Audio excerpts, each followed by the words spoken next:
नमस्कार जय जगन्नाथ। तो आरआरबी जूनियर इंजीनियर जोटा एग्जाम कंडक्ट करथिला तार प्रिलिम एग्जाम टा तो एबे तार डेट बाहरी जाइछि। परीक्षा ए मार्च मास 19 तारिख किंबा 20 तारिख रे होबाकू जाउछि। बहुत बड़ इनफॉरमेशन जोटा कि रेलवे रिक्रुटमेंट बोर्ड तरफ रु आसीछि।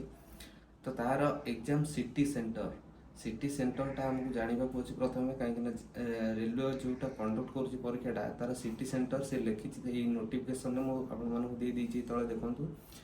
तो सिटी सेंटरटा तार 10 दिन पूर्व सी जनइब जोटा कि अप्रोक्सीमेटली 9 किंबा 10 तारिख दिन जनइब आउे आडमिट कार्ड बा ई कॉल लेटर तार जोटा आम परीक्षार 4 दिन पूर्व डाउनलोड करवा जेमती प्रिलिम रे हमर क्राइटेरिया सब रही सेमती रही। तो आउ गोटे जिनस मेन जिनस होउची हमर को माने सिलेक्ट होइछथि को माने सिलेक्ट हेई नाहंती तो सेटा बहुत शीघ्र से जना पड़िबो। ता विषय से नोटिफिकेशन देइनी तो आशा करुच्ची 4 ରୁ 5 दिन भितर से नोटिफिकेशन टी पळे आसीबो। जो माने सब सिलेक्ट हेबे रोल नंबर समस्त चेक करिवे ए रोल नंबर अनुसार जो मानकर सिलेक्ट हेतिबे से मानको ईमेल आईडी रे किंबा लॉगिन कला परे आरआरबी रे तमरो ई कॉल लेटर आसीबो जोटा कि परीक्षार 4 दिन पूर्व डाउनलोड करबा को पड़िबो।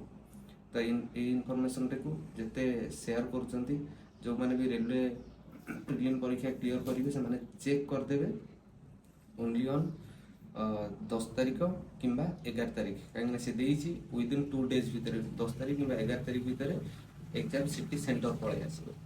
जय जवान।